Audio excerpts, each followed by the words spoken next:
नमस्कार दोस्तों, जय श्री राम। मैं आपका लब्बू भैया। आपका जो चैप्टर चल रहा था बच्चों क्लास 11th का writing and city life history का, उसको हम आगे बढ़ाते हैं इस वीडियो के अंदर। तो बच्चों लास्ट हमने, आपको याद हो तो मैं थोड़ा सा रिवाइज करा देता हूँ, हमने मेसोपोटामिया के बारे में पढ़ा था, मेसोपोटामिया के सोर्सेज ऑफ हिस्ट्री पढ़े थे। उसके बाद हमने अर्बनाइजेशन के बारे में पढ़ा था, उससे पहले ज्योग्राफी पढ़ा था, और लास्ट में हमने पढ़ा था movement of goods and service, movement of goods ही लिखो, ठीक है। मतलब माल की आवाजाही, मूवमेंट ऑफ गुड्स के वस्तुओं को कैसे लाया ले जाया जाता था। जब इतना सारा ट्रेड हो रहा है तो कैसे वस्तुओं को लाया ले जाया जाता था। तो बच्चों ये तो हो गया हमारा टाउन का एक तरीके से। अभी हम ना इस चैप्टर को अलग अलग, अभी हमने इंट्रोडक्शन देखा टाउन्स का और उसका, अब हम पढ़ेंगे राइटिंग के बारे में। अब आज से हमारे जो क्लास होगी बच्चों, आज की जो हमारी क्लास होगी पूरी राइटिंग पर होगी। तो अगर मैं आपको बच्चों बताऊं द डेवलपमेंट ऑफ राइटिंग, ये हमारा पूरा टॉपिक रहेगा। इसके अकॉर्डिंगली सबसे पहले हम पढ़ेंगे आर्ट ऑफ राइटिंग, लेखन कला। तो लेखन कला की शुरुआत बच्चों कब हुई? जो अगर हमें मेसोपोटामिया में सबसे पहली क्ले टैबलेट पाई जाती है बच्चों, कहाँ पाई, कौन सी पाई जाती है? 3200 ईसा पूर्व में पाई जाती है। ये क्ले टैबलेट हमें मिलते हैं बच्चों उरुक सिटी से। कहाँ से मिलती है? उरुक सिटी से। तो उरुक सिटी में हमें क्या मिला बच्चों ऐसा? तो उरुक सिटी में ना टेम्पल होते थे बच्चों बहुत सारे। अब मैं आगे बताऊंगा, जब मैं उरुक पढ़ाऊंगा ना आपको, तब ये सारी चीजें कनेक्ट कर दूंगा और आपको ईजी समझ आएगा। तो उरुक सिटी में क्या होता था बच्चों? टेम्पल होता था। टेम्पल में जितनी भी चीजें लाई और ले जाई जाती थी, उन सारी चीजों की एक लिस्ट तैयार की जाती थी, जो कि क्ले टैबलेट पर उतारी जाती थी। तो सबसे पुरानी ज्ञात जो हमें टैबलेट है मेसोपोटामिया के अंदर, वो मिले 3200 ईसा पूर्व में। कहां पे? उरुक में। कहां पर मिली बच्चों? उरुक। उरुक एक सिटी है मेसोपोटामिया की। अब बच्चों मैं आपको टैबलेट के बारे में बताऊं। इस टैबलेट पे लिखी जाती थी क्यूनिफॉर्म स्क्रिप्ट, ठीक है, जो कि किससे लिखी जाती थी? Sharp point of read. Read क्या होता है बच्चों? आपने रीड को हिंदी में होता है सरकंडे की तिल्ली। अब सरकंडा क्या होता है, कैसा होता है बच्चों? आपने वो देखा होगा बांस, बैम्बू स्टिक देखी होगी। बैम्बू स्टिक का सबसे पतला वर्जन देखा होगा, जो हमारे घर के अंदर प्लांट के रूप में रखा रहता है, ठीक है, इस तरीके का। और इसी से मिलती जुलती हमारी क्या होती है? रीड कट होती है। इसी तरीके की पेन जैसी होती है, जिसको आगे से ना शार्प करके बिल्कुल नोकीला सा बनाया जाता था। उससे क्ले टैबलेट पर लिखा जाता था। अब बच्चों क्ले टैबलेट पर लिखी जाती थी कौन सी स्क्रिप्ट? Uniform script. स्क्रिप्ट क्या होती है बच्चों? लिपि, कीलाकार लिपि लिखी जाती थी इसमें। कीलाकार लिपि मतलब यूनिफॉर्म स्क्रिप्ट लिखी जाती थी। अब इस कीलाकार लिपि का मतलब, यूनिफॉर्म का मतलब क्या होता है? ये दो वर्ड से बना है बच्चों, जो कि लातीनी भाषा से बने हैं। पहला क्यूनियस और दूसरा फॉर्मा। इन्हीं दोनों को मिला के बना क्यूनिफॉर्म। तो क्यूनियस का मतलब होता है बच्चों कट, मतलब कीला, कीलाकार मतलब खूंटी। खूंटी मतलब जैसे एक कील जैसा दिखने वाला कोई। क्यूनियस का मतलब होता है। फॉर्मा का मतलब होता है शेप, मतलब आकार। तो कील जैसी आकार देने वाले को हमने बोला क्यूनियस। क्यूनियस जो है लैटिन वर्ड से बना, ठीक है बच्चों। अब इसको ऐसा क्यों बोला जाता था बच्चों? जिस रीड कट से, याद है ना मैंने आपको बताया था अभी, सरकंडे की तिल्ली से लिखा जाता था। उस तिल्ली को क्ले टैबलेट पे ऐसे गड़ाकर लिखते थे। इसको गड़ाकर लिखने को ही हम क्या कहते हैं बच्चों? क्यूनियस, सॉरी क्यूनिफॉर्मा या क्यूनिफॉर्म। क्यूनियस को कट बोलते हैं, मतलब गड़ाकर लिखना, मतलब जैसे खूंटी से लिखना। और फॉर्मा को बोलते हैं शेप। तो एक तरीके से क्या हो गया? इसका मतलब हो गया कीलाकार, मतलब कील से एक क्ले टैबलेट पर आकार देना, क्यूनिफॉर्म। अब बच्चों ये जो हमारी क्ले टैबलेट्स होती थी, ये क्या होती थी बच्चों? ड्राई हो जाती थी सन के अंदर। ड्राई मतलब सूख जाती थी। और ये सूखने का मतलब क्या हुआ बच्चों? कि जैसे मान लो आप जैसे मिट्टी के मटके देखते हो, तो गीले आप देखते हो कि बिल्कुल एक उसकी तरह के होते हैं, चिकनी मिट्टी ऐसे, जिसको आप ऐसे पकड़ोगे पूरा पिके चढ़ जाएगा। लेकिन जब वो धूप में सूख जाते हैं तो एकदम पत्थर जैसे एकदम हार्ड हो जाते हैं। तो क्ले टैबलेट्स भी इसी तरीके से क्या हो जाती थी बच्चों? हार्ड हो जाती थी। तो इसी वजह से सूर्य से सूखने से पहले उस पर लिखना पूरा कंप्लीट पड़ता था। नहीं तो हम उसको मतलब सूखने के बाद उस पर लिखना क्या हो जाता था? नामुमकिन हो जाता था। अब छोटे से छोटे हिसाब को भी किस पे लिखते थे? क्ले टैबलेट पे लिखते थे, एक सिंगल शीट पे। जैसे हम आज लिखते हैं, कोई हिसाब लिखते हैं, मान लो हमने शीट तैयार करी, हमने यहाँ लिखा 150 रुपये लेने हैं, ठीक है, इस तरीके से लिखा हमने। तो फिर जैसे हम ले लेते हैं, हम इसको काट देते हैं, तो ये होता है हमारा पेपर पेन का हिसाब। अब बच्चों उस समय क्या होता है कि छोटे से छोटा हिसाब, जैसे मान लो 150 रुपये का एक हिसाब है, फिर नीचे मैं 1500 का लिखूंगा, बाद में लिखता रहूंगा, ऐड करता रहूंगा, ठीक है। जैसे मैं बिल गेट्स से पैसे मांगता हूँ 50 लाख रुपए, तो मैं यहाँ पर लिखता रहूंगा एक शीट के ऊपर, ठीक है। तो ऐसे ही आप सबको भी क्या होगा कि आप एक शीट पर ही बार बार लिखते रहोगे, काटते रहोगे, लिखते रहोगे, काटते रहोगे। लेकिन मेसोपोटामिया के अंदर ऐसा नहीं था। मेसोपोटामिया क्या लिखा होता था? क्ले टैबलेट होती थी, और क्ले टैबलेट पे कम से कम कैसे लिखना होता था? जब तक वो सूख ना जाए। तो अगर वो सूख गई तो उस पर लिखना नामुमकिन था। तो छोटे से छोटे हिसाब के लिए भी, छोटी से छोटी चीज के लिए भी क्ले टैबलेट पर लिखा जाता था। तो बच्चों क्ले टैबलेट पर कहा जाता है कि क्ले टैबलेट पर लिखना जो शुरू हुआ वो हिसाब किताब की वजह से सबसे पहले ट्रांजैक्शंस और रिकॉर्ड्स की वजह से मेसोपोटामिया में लेखन कला की शुरुआत हुई सबसे पहले, ऐसा कहा जाता है। तो बच्चों अगर मैं बात करूं ड्राइड सन, अभी क्ले टैबलेट बनाई कैसे जाती थी, मैंने आपको पहली क्लास में बताया था, फिर से बताता हूँ। तो बच्चों चिकनी मिट्टी को क्या किया जाता था, हल्का सा गीला किया जाता था, उसको आटे की तरह गूंथा जाता था। गूंथने के बाद उसको एक टैबलेट की शेप दी जाती थी, जैसे हमारा फोन वाला टैबलेट होता है ना बड़ा सा, उसकी एक शेप दी जाती थी, ठीक है। उसकी शेप देने का उसको एक हाथ पर पकड़ा जाता था और उसको रीड कट से, मतलब एक सरकंडे की तिली से, जो कि बैम्बू स्टिक जैसे दिखता था, उस पर ऐसे गड़ा कर लिखा जाता था और उस पर लिखते थे जब तक वो सूख ना जाए। तो इसका मतलब क्या हुआ बच्चों कि जो मेसोपोटामिया है वहां पर लेखन प्रणाली की शुरुआत कब हो गई थी, 3200 ईसा पूर्व के हो गई थी, और उसके बाद ये सारा सिस्टम था जिस तरीके से उस पर लिखा जाता था। अब मैं आपको बता रहा था बच्चों क्यूनिफॉर्म क्या है, बता दिया। तो बच्चों जो क्यूनिफॉर्म या फिर क्यूनिफॉर्म सिंबल होता था ना, वो एक कॉन्सोनेंट या वोवल, जैसे हम लिखते हैं, सिंपल सी बात है बच्चों, कोई भी अगर चीज़ हम लिखते हैं, जैसे मान लो A B C, हम ऐसे करके लिखते हैं ना, ये हमारी स्क्रिप्ट है इंग्लिश। ऐसे हिंदी में लिखते हैं का, खा और गा, ये भी क्या हमारी लिपि है, हिंदी में लिपि बोलते हैं, इंग्लिश में स्क्रिप्ट बोलते हैं। तो बच्चों जब हम ए क्या है, ये और ये हमारे क्या है, ABC, ए को हटा दें तो ये BCD E को भी हटा दें F, तो ऐसे हमारे कॉन्सोनेंट और हमारे वोवल, ठीक है, कॉन्सोनेंट और वोवल। तो कॉन्सोनेंट कौन से हो गए, जो हमारे AEIOU के अलावा जो भी हो हमारे कॉन्सोनेंट हो गए। तो बच्चों आज के टाइम जैसे हम लिखते हैं, इन सबको मिला के लिखते हैं, ठीक है, ABC वगैरह इन सबको मिलाकर फिर हमारा कोई वर्ड बनता है। मेसोपोटामिया में ऐसा नहीं था। मेसोपोटामिया में जैसे एक सिंबल के लिए हमारा एक कॉन्सोनेंट या एक वोवल है, एक स्वर या एक व्यंजन है, एक सिंबल जो है, जैसे का क्या है, एक व्यंजन है, खा व्यंजन है, गा व्यंजन है, ऐसी ABC क्या है, कॉन्सोनेंट एंड वोवल्स है। ऐसी अनार वगैरह जो मात्रा होंगी हमारी क्या हो गई, स्वर हो गई। तो स्वर और व्यंजन को मिलाकर कोई शब्द बनता है ना, तो एक जो हमारा ये सिंबल है, ये वाला, ये क्या दर्शा रहा है, एक स्वर या एक व्यंजन को, मतलब एक कॉन्सोनेंट और एक वोवल को दर्शा रहा है।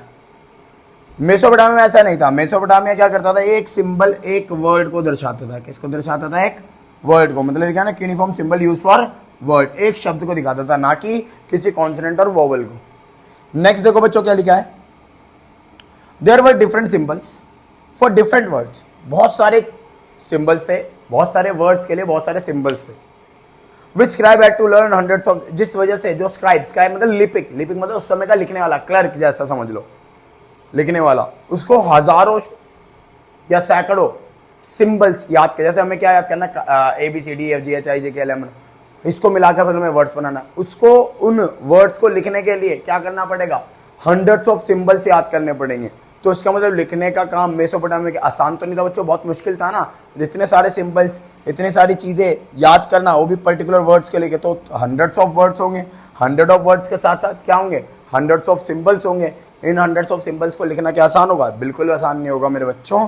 ऐसे ही देखो क्या लिखा है, these had to be written on the wet script before it dried. ये जो है बच्चों गीली मिट्टी पर ही लिखा जाता था, मतलब गीली टैबलेट पे लिखा जाता था। क्यों, क्योंकि सूखने के बाद इस पर नामुमकिन था लिखना। क्यों, क्योंकि जैसे मैंने आपको मटके का एग्जांपल दिया था, मटका जब धूप में सूख जाता है तो वो एकदम कैसा हो जाता है बच्चों, हार्ड, पत्थर जैसा हो जाता है। तो उस पर हम कुछ लिख सकते हैं, कुछ डिज़ाइन बना सकते हैं, नहीं ना, सिर्फ पेंट कर सकते हैं। लेकिन जो हमें उसको गड़ा कर लिखना पड़ेगा, कैसे लिख पाएंगे, वो लिख पाएंगे बच्चों हम जब तक वो गीला होगा। सेम एज इट इज, उसको धूप में सूखने से पहले उस पर लिखना होता था। A skilled person was required to write, लिखने के लिए एक योग्य व्यक्ति की ज़रूरत होती थी, जो कि बहुत इंपॉर्टेंट था। मतलब क्या हुआ इसका बच्चों, ये जो काम था मेसोपोटामिया में राइटिंग का, ये इंटेलेक्चुअल पर्सन्स करते थे, मतलब बुद्धिजीवी लोगों के लिए होता था, ये समझदार लोगों के लिए होता था, बहुत ज़्यादा पढ़े लिखे लोगों के लिए होता था ये सब।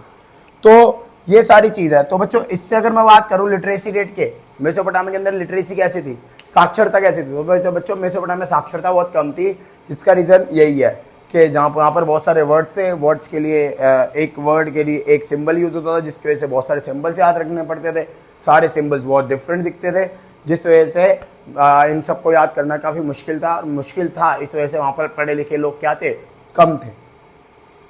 लेकिन राजाओं को बड़ा शौक था पढ़ने लिखने का। जो राजा अगर लिखता था या पढ़ता था ना, तो वो अपने लिए प्रशस्तियाँ लिखवाता था, मतलब हीरो स्टोरीज लिखवाता था अपनी। ऐसे ही अगर मैं बात करूँ लेखन कला की जो शुरुआत है वो एक एनमरकर के किस्से से शुरू हुई है। एनमरकर कौन था बच्चों? राजा था उरुकनगर का। उरुकनगर का राजा था। तो बच्चों वहां पर उसने एक कहानी बताई है एक क्ले टैबलेट के अंदर, जिससे पता लगता है कि भाई लेखन कला की शुरुआत कैसे हुई। तो ये राइटिंग सुन लो, ये स्टोरी सुन लो बच्चों, जिससे राइटिंग हमारा जो पूरा का पूरा कॉन्सेप्ट होगा, राइटिंग का जो पूरा टॉपिक होगा वो खत्म हो जाएगा। तो कहानी शुरू होती है बच्चों एनमरकर से। एनमरकर एक क्या होता है? उरुक का राजा होता है, जो क्या करता है अपने उरुक सिटी में एक बहुत बड़ा एक मंदिर बनाना चाहता है।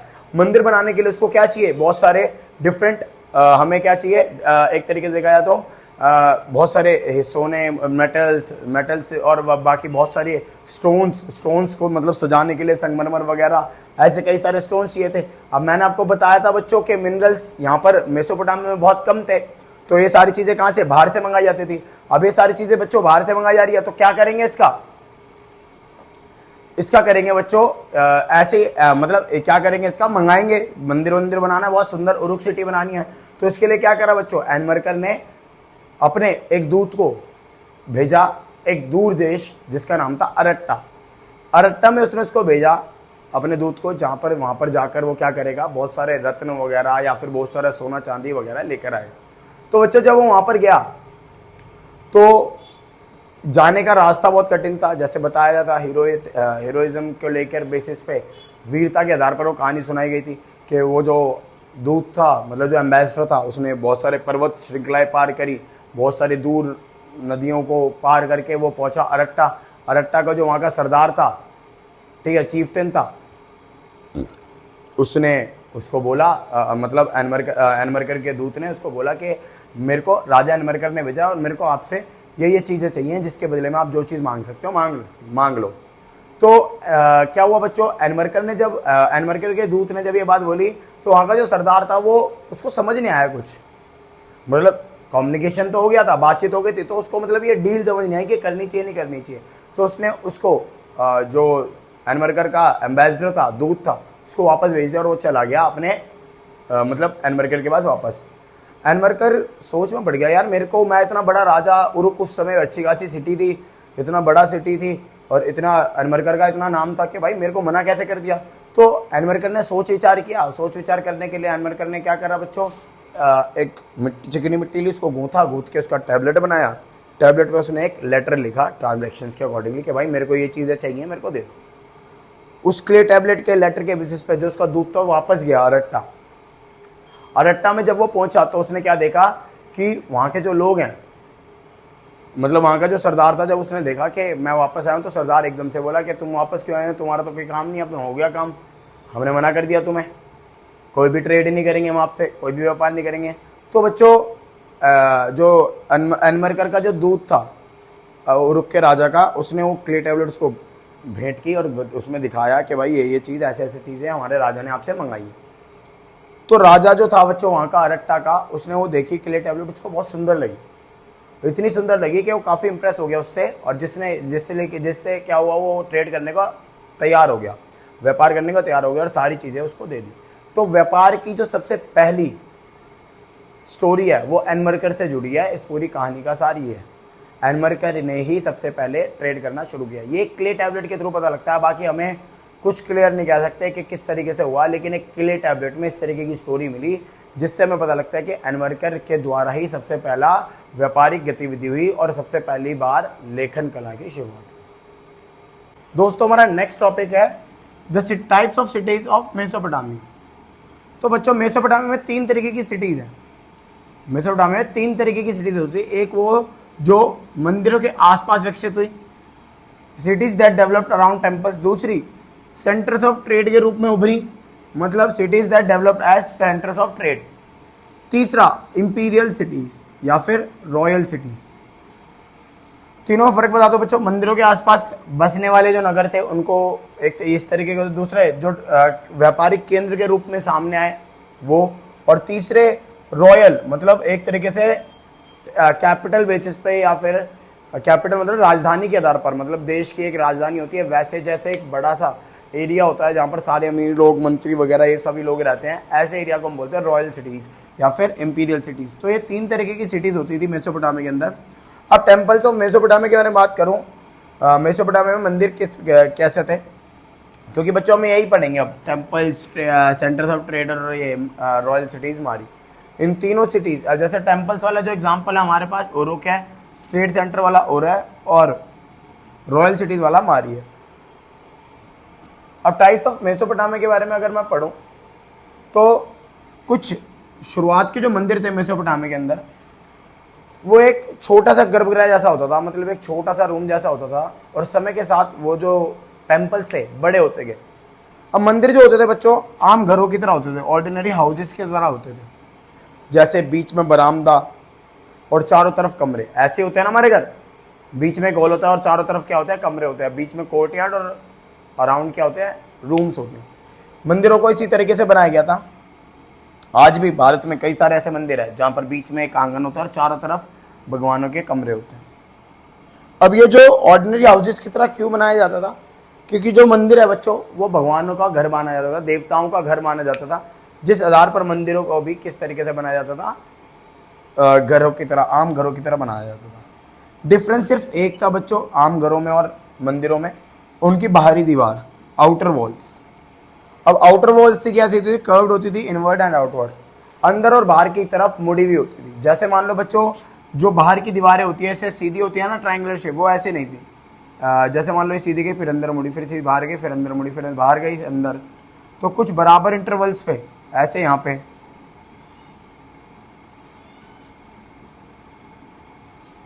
ठीक है बच्चों, इस तरीके से।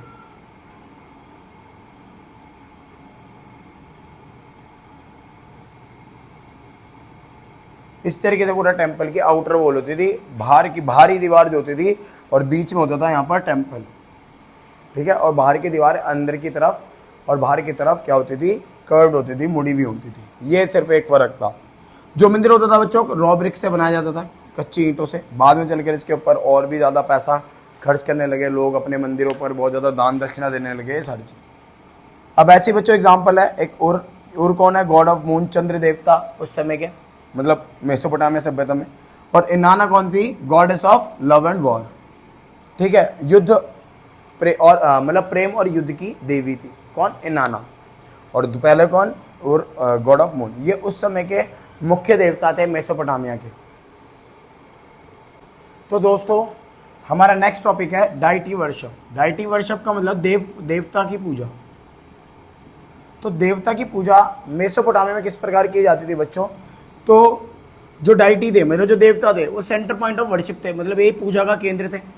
सारी चीज़ें, मतलब जो लोग होते थे बच्चों, उनको अपना खाना, दही, मछली और ये सारी चीज़ें अपने देव देवताओं को चढ़ाते थे।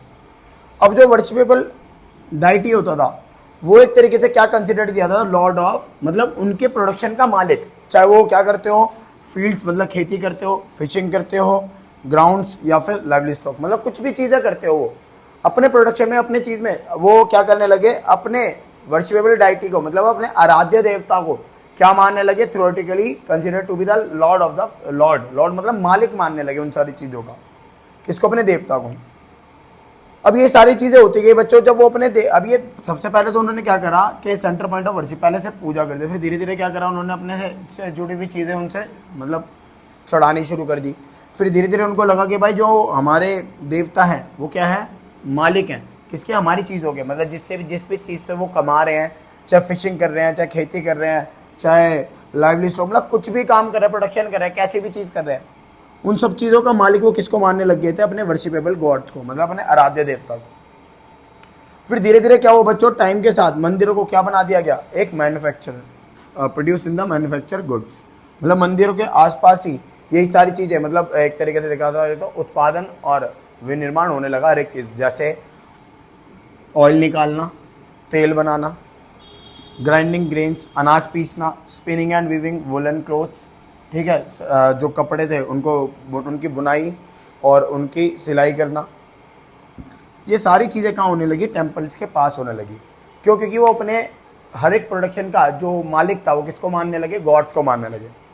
ठीक है दोस्तों, इन थी तो ऐसे ही क्या हुआ। अब ये तो हो गया बच्चों टेम्पल्स का कॉन्सेप्ट। अब टेम्पल्स के बाद अपना क्या आता है बच्चों, कि जो ये सिटीज़ है, यहाँ पर अभी आपको मैंने अनमरकर राजा बताया था कि अनमरकर राजा है, तो राजा कैसे बना बच्चों। अब राजतंत्र किस तरीके से आया शासक किस तरीके से आए मेसोपोटामिया के अंदर। तो बच्चों की कहानी शुरू होती है गाँव से।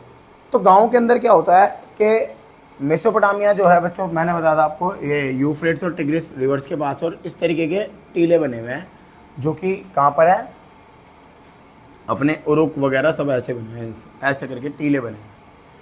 तो बच्चों अलग अलग गांव थे, कुछ गांव ऊंचाई पर थे और कुछ गांव नीचे थे, ढलान पर। तो क्या होता था बच्चों, जब फरात नदी यूफ्रेट्स अपने साथ बाढ़ का पानी लेकर आती थी, ऐसे बहाव बढ़ता था, तो जैसे बहाव बढ़ता था तो ये वाले क्या करते थे, ऐसे अपना इधर एक तालाब बनाकर सारा पानी इसी में इकट्ठा कर लेते, और नीचे क्या रहता था, नीचे कुछ नहीं रहता था, सारा पानी इधर इकट्ठा हो जाता।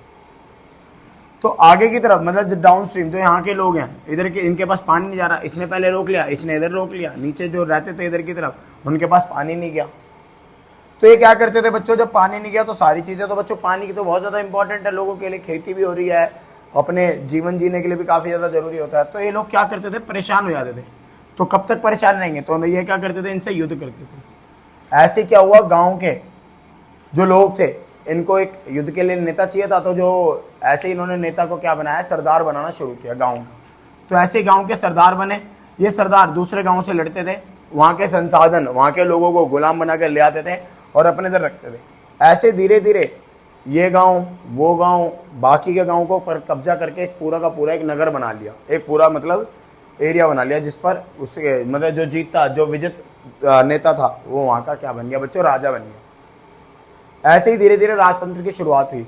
फिर ये जो हारे हुए लोग थे, या तो इनको इन्होंने अपने इधर काम पे लगा लिया मंदिर बनाने के लिए, या फिर बहुत सारी चीज़ों के लिए काम पे लगा लिया, या फिर इनको यहीं पर ही मतलब एक तरीके से इनके संसाधनों को तो चुरा लिया और इन लोगों को अपने इधर काम पे लगा लिया, मंदिर बनाने में, या फिर अपने घरों के अंदर, अपने महलों के अंदर, ये सब काम करवाया जाता था इन सबसे।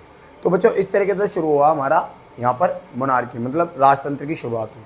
कि पहले गाँव के आपस में लड़ाई होती थी, फिर जैसे जैसे लोग गाँव को जीतते गए और वहाँ पर कब्जा करते गए, वैसे वैसे उनकी टेरिटरीज, उनकी सीमाएँ बढ़ती गई।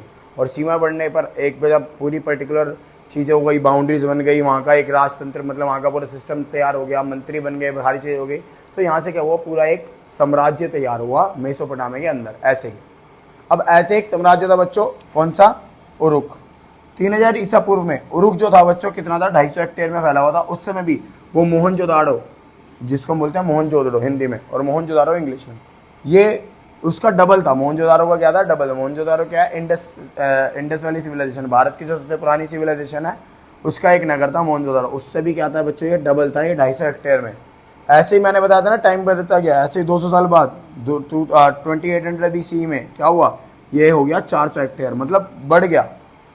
तो ये बढ़ा कैसे, मैंने बताया था ना, इधर कब्जा उधर कब्जा, बाकी एरिया पे कंट्रोल करके अपनी सीमाओं को बढ़ाया गया, बाउंड्रीज क्रिएट की गई और ये सारी चीज़ें हुई। और इसी आधार पर उरुक में बहुत सारी समृद्धि आने लगी।